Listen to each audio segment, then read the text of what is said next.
Welcome back to another video. This is a pick a card video. You can pick from card number 1, card number 2, or both. Now, remember this, that the reading that you pick is going to be for you. It doesn't matter if more than one person watches the reading. Why? Because you're going to be viewing the reading, which is just information. You're going to be viewing that reading through your current set of circumstances. Through your current set of emotional and mental circumstances, for who you are today. You know this. Whoever you are today, it's taken that many years for you to become this version of yourself. So when you watch the reading and you hear it, only the things that are important for you to hear are going to come across. You're going to feel things, you're going to hear things. Some of it will be literal, some of it will be metaphorical. Some of it will draw up memories from your past as you listen. And a lot of it is going to be able to help expand your conscious thoughts about your situations, about your relationships, about your goals, about your life, about what you're going through, what you've been thinking about. All of that is going to get bubbling up in you and shifting and changing as a result of the reading. So this reading is extremely personal because you're watching it. That's what makes a reading personal. It's about you because you're looking and listening it through your own eyes and ears and your own personal beliefs. Whoa, yeah, here we go. Reading number 1 is like this. It starts off as the puzzle pieces of your life are all fitting together. Now, the completion card is here to say that no matter what piece of the puzzle that you collect out there, whether you get some piece of the puzzle of your life from your relationship, from a conversation you have with a significant other or with somebody who you want to go deeper with in a relationship, it doesn't matter. If you're talking with your family member on the phone or with your significant other or with a neighbor, you're still going to get puzzle pieces of the white light that are for you.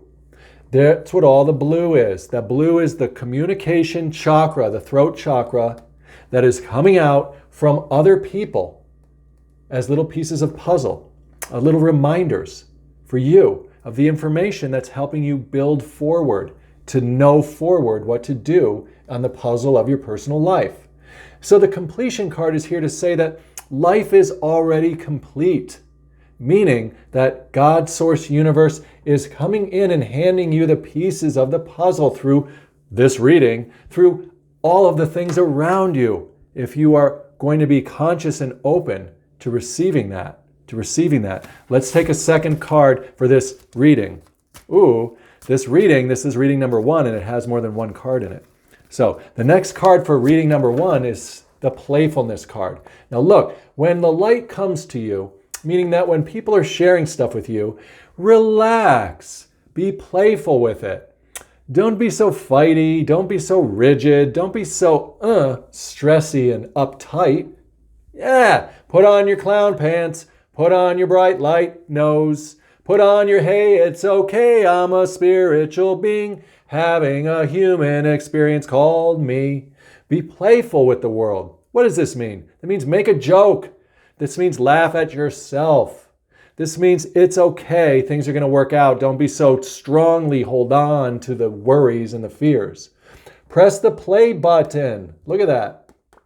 So it's saying you want to expand your material world. That's what all the red is. Expand your material world of renewal by being more playful with the situations around you. Laugh more stuff off. Now look, take a few conscious breaths when things get a little uptight. If you hold your breath in and you let it go just a few times, then you'll be flooding your blood with that oxygen and you're going to be relaxing, stretching your arms out in okayness. We really want to approach life in more of a playful way, is what it's saying. And it's celebrating other people when they are being playful. When you see a kid like lollygagging around and being all silly, laugh with that child, meet them in their playfulness and reflect that back. I like the way you're being silly. Do that and you will embody that more. Let's take another card in reading number 1 here.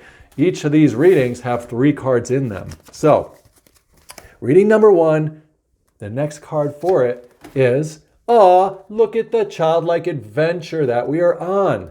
So we saw that this is that puzzle pieces of information that are coming at you from everyone around you. If you approach life as a great adventure of God trying to communicate new information to you in the moment, then you are going to be taking in those puzzle pieces and incorporating into the expanding picture of your personal life. By being more playful, being more loose, you're not going to be so rigid like the playfulness card showed. You're going to be more open-minded to information coming from different sources, different channels, just like this reading is giving you information. Then you're going to be more of that childlike person who is entering into the rainbow of light. What is that? This is you accepting that there's one power, the white light, God light, the light, that is bringing a variety of colors of information, of colors, of different things into the world for you to interact with. Be like a child again, is what it's saying, to enter into the kingdom of the light. The kingdom of there is no real enemy for you right now, except yourself. You cutting yourself off from the white light by being so rigid or being so closed-minded towards the information that other people are sharing with you. Now look, this doesn't mean you're going to adopt those pieces of the puzzle when they give them to you. This might mean that you just reflect it back to them and you tell them what you hear them saying in your own words. If someone comes up to you and says, I think that you should drive a car that is made in America. All right. That's an interesting and a strong emotional statement for a lot of reasons. Now, what if you don't believe that that's what you should be doing? So, do you have to just take that piece of the puzzle and accept it and make it a part of your life? No, you do not. You are a free agent, a child of the light. You have your own independent space of consciousness that you can make a decision with. So watch, you can mirror it back, you reflect it back. You don't fight it. You don't become rigid and fighty because of it. No, stop doing that. Instead, be playful. I'll show you how. By mirroring it back. When they say to you, you ought to only drive American cars, you can laugh a little bit inside and say, ooh, I'm going to mirror them. And you can say, ooh, what I hear you saying is anything outside of the U.S. is garbage. Oh, or you can say in your own words, what I hear you saying is that you feel strongly that American-made vehicles are the only way to go. Oh, when you reflect back to them the things they're saying to you that you find offensive or that you just don't believe in, you're going to be able to show them that you heard them. Show and handle their information. Take their piece of the puzzle and just kind of hand it back to them in a new creative way. And when you do that, you move light through your being. Your little child gets to be playful and interact with the world in a way that is not threatened and in a way that is not taking on their negative statements and is not being fighty or rigid with them. You are being flexible. You are being childlike. You are being playful and a true steward of the light that they're reflecting. Because guess what? It's okay that they believe that American cars are the only way to go. In fact, it's important in the moment for them to say that to you so that you can pause and stay calm and simply be playful to reflect back to them in your own words what you hear them saying, because they're helping you build a better relationship with the other people in your life, your significant other, your children, your parents, your thises, your that's, because when you learn how to mirror and you have real chances to practice it in the moment, then you're going to be able to do that reflective light listening, which is going to allow you to be more effective at driving around the vehicle called you. Because the only true car that any of us ever own is our personal self, our personal little self of circumstances, beliefs, and ideas. And that's truly who you are driving through this world in. Yeah, that is reading number 1. I hope you enjoyed it. Guess what? If you decided to stick around for reading number 2, it's starting to happen now. So here we go. Reading number 2 is going to have 3 cards in it, just like reading number 1 did. Reading number 2 is here for you, and we know it's for you because we know that we're only experiencing the world through our own set of eyes. So the reading doesn't matter so much as you matter. You are more important than this reading. What am I saying? I'm saying this reading is for you because you're here right now. Everything led you in some way, or you chose in some way to be here and to accept that this present moment, the light is communicating to you. We want to go into our experiences knowing that the light is really all there is. What am I saying? God's source universe is one power that flows light or flows energy or emotion. And along the flow of that light is words and information. You're getting it everywhere you go. So every experience is for you. Every reading is for you. When you know this, when you know that you're just looking at the reading or understanding it through your own eyes or your own set of data, then you'll realize that there's not such thing as like a personal reading or a non-personal reading. There's no collective readings or non-collective readings. No. You can decide that it's that way. When you do that, you make a limitation. You only allow yourself to receive in a certain way. Why don't you stop doing that? Stop cutting yourself off from the white light of love that is omnipresent and start seeing that everything that's coming towards you is for you. Ooh, yeah, I said it, and you heard it, and now you're going to be held accountable for it. Oh, you can't be lazy. No, you can't be lazy. You can't be lazy on the light. You got to realize that you're leaning up against it. Always leaning up against the white light crystals. Look at them. That's what's showing in the card. The divine masculine is the part of us that's called understanding, or words and logic, beliefs, words, the divine masculine. That's the part of us that intelligently comprehends things. You're using your divine masculine all the time. So this isn't something that you can really even be lazy about. Look, you're using your divine masculine because every time you use words, you're using and exercising that. Oh, this guy doesn't look like he's exercising at all. He looks like he's just chilling out. Ooh, he's chilling against that ice white light. Yeah, now look. When you call this ice white light and you call this dude who's chilling and you call this a little drink and a little pair of sunglasses, you're using words, the divine masculine. You're up here in your conscious space. That's why he's up outside of this checkerboard. He's up outside of the black and white world of day-to-day life. He's up here in his conscious space, basking in the white light rainbow umbrella. Look at that. He's just hanging out there with this one beautiful white light power that animates all of us, this spiritual power that we all are. So you can't be lazy about this idea. Look, if you are not awake spiritually yet, dude, what? You need to get yourself awake. Stop being lazy about accepting the truth, which is that God, source, universe is one power, not two. You're only being lazy, getting yourself drunk on reality if you think there's two powers fighting each other. Don't do that. That's what this reading is here to remind you. Now look, if you do that, that's okay too, because being spiritually asleep is also an experience of a variety of the white light being in the world. We were all babies once. We were all naive. We were all little kids who did not believe. But now we're waking up knowing we are spiritual beings having a human experience. Oh, when you get more mature, right? When you get more mature and you're on the white light, isn't that a beautiful thing? Because then we are able to sit up here and really relax, really be lazy, really be calm, and really just let ourselves go, which is why this guy looks like he hasn't been at the gym. He let himself go, and it's not a bad thing. He's letting himself go in the way of he's relaxing and knowing that he's a spiritual being having a human experience. He's not being lazy about that. He's actually enjoying the fruitful drink of his labor. He's, intoxicated on the white light, on that elixir of love that is moving through us. Now he can go back in the world with his little easy slippers, his little pink slippers. What's that? That's the root chakra renewal. The root chakra being pink. That means it's the red root chakra being pink, meaning it's expanding his little world of his personal life in ways that are easy, relaxed, almost lazy to be able to create new things when you know you're a spiritual being having a human experience.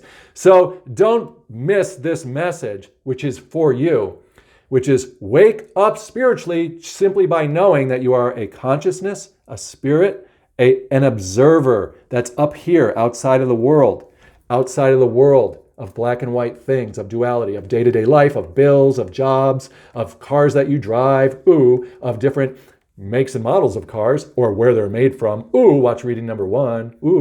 Now look, you are more than what you see in the creative world around you. And that's what that first message of this is. Let's look at the second card in this reading, because this pick a card reading, this is pick a card reading number 2, and it has 3 cards in it. Let's go ahead and move forward. Now, you're not going to be lazy about being spiritually awake. You've got an inkling that you're rising up. Now, you're not going to be that child down here stuck in duality. You're going to have that rebirth over and over and over again. Look, That's what the 10 is. The 1 and the 0 represents the black and the white of the world. Now we've risen up above that in this joyful light and this songful place where we are taming the lion. What's that? You're going to tame your lion. You're going to tame your lying. You're going to tame your lion. You're not going to lie to yourself and other people by telling them that there's more than one power happening. That's what the reading is saying. You're going to sing the song like the little kid is, play your tune like the little kid is. You're going to let them know that the white light is all there is. Love and light is all there is. There's not two powers. Everything you say and do is one white light power running through you. You don't have to do it well. You don't have to do it right. You don't have to do it perfect. It's your birthright to know who you really are as this born-again little child of God of the light. For those who stay stuck down in duality, their life moves slow and crummy like the camel. Now, it's not really crummy. It's just crumbly. What does that mean? That means that we have troubles in the world. Jesus said it, not to quote the Bible, but he did say, in the world, you're going to have troubles, trials, and tribulations. That sucks. We want to get up and out of the world and play this new tune with the lion. Ooh, the lion meaning that strength, that courage. The courage to profess your new ideas, your own opinions that are coming in your mind. Express them, your intuitive ideas. Express them, play that tune in the world. This means show up big for what you really love to do. You know what you were supposed to be doing in the world if you're not doing it already. You know your true calling. You know what it is. Go out and do that. Find ways to incorporate that in your life without wrecking the life that you've already built, if you're not doing what you want yet. Now, some of us are doing what we want, but we want to expand on that. We want to be able to make ends meet in the world, meaning get our bills paid, meaning do our day-to-day domestic things, have family relations with each other, build relationships, do the things in the world that the world requires us to do, eat, sleep, all of that too. But at the same time, we want to make sure we're going up and out of our current reality and we're expanding as those light bringers in the world, because that's where true renewal, rebirth, and energy, and all the energy you're seeing in this reading, all the vibrations you feel when you hear and see my readings on my channel, they're all because I have made that decision, as well as so many other people who have too. And we want to make sure that you are able to do that as well. You can, it's your birthright. Let's look at card number 3. Oh, and for some of us, we just want to say thank you. If you're hearing this, because look, you're playing your tune and you are taming the lion. The liars in the world are falling away. They're falling away. People can't lie to you when you're woke up spiritually. You just know, you see what's true and what's real based on their behaviors. And you let them know how their behaviors are affecting you, and you let them know that their behaviors are okay, but we're just not going to tolerate it, and we're not going to have that in our relationship, So it's important that you let people know how their behaviors are affecting you. I mean, come on now. It's all right to be honest with how we think and feel related to other people's behaviors, and to look at our own behaviors and be honest with ourselves about what we're doing as well. This is the burden, and this is the last card in reading number 2. It is the burden. What does that mean? That means our self and our spirit are linked together. You're a person in the world who has human issues, and you are a spiritual, goddess, right? Queen, king, a spiritual being that has a weather vane that has a direction. The weather vane is the guidance. It is the direction. You're the one pointing the finger. If you are the one who's in the spiritual place, you get to point the direction of your personal life. And that means that you get to go ahead and overcome the mountains. You get to overcome that weariness. Look at it all, that you don't need to live in feeling like you're all defeated and all depleted and all like it's too tough. I can't do it. You don't have to feel like that. Now that's a valid feeling. And that is the reality at times. And we're okay with that because it doesn't stay the same when you know you are that spiritual being, when you get up and out of yourself, right? You're not being lazy about this. You're going to do what you need to do to understand that you are a spiritual being having a human experience. And that's what it's showing here. The other thing you get here is this. Now, this might look like a little stick or a staff that you're walking with, but you know what it really is? It's a pool cue. It's a pool cue. Why? Because this is your way of dealing with the world now. You're playing a game of billiards. You're playing a game. Life is a game. You're playing the game of life. You're the white light or God source that's come into the world to have the burden of being you, of being a personal person, physical person with circumstances and emotions and thoughts called you and actions called you. So you've got the pool stick in your hand and there's no little Q thing on the end. Why? Because the white light is what you have to keep hitting. You have to keep hitting the white light. Keep going up here, formulating ideas and getting inspiration from in here, from up here, and point those things out into the world when you take your shots, when you take your living bigs, when you play your songs, like the child that we saw rising up above the lion, when you tell other people how you're feeling and thinking and what is okay and what is not okay with your boundary drawing, you're going to be making your shots on your billiard ball table game of life, and you're going to make it into some of those pockets. Other times it's going to be a reflection or a rebound, and you're going to miss shots, but who cares? You're knowing that it's a game, and you're helping yourself through it. This is the burden. This is the rise up. This is the you and the light are one. That is reading number 2. Now look, if you need help waking up spiritually, I have other videos on my channel called Spiritual Awakening, 3 Simple Steps, or just search on my channel about any video called Spiritually Awake or Spiritual Beings, and you will get information designed to help you recognize bigger that you are spiritual. And if you're already awake, those videos are going to help you to expand your experience of that conscious wealth of spiritual living. That's only going to serve you in a way of raising your vibration, giving you that new focus, that rebirth, that renewal, that everything is oh so magical. Thank you for being a part of this. Subscribe to the channel if you haven't already. Go ahead and watch the other reading if you didn't, because that'll be helpful to you as well. Go ahead and use any of the videos on my channel that you're drawn to. They're going to help to expand your consciousness and to increase your powerful connection that you already have to God's source universe living in your life. Take care, friends. Have a great day. I'll see you tomorrow.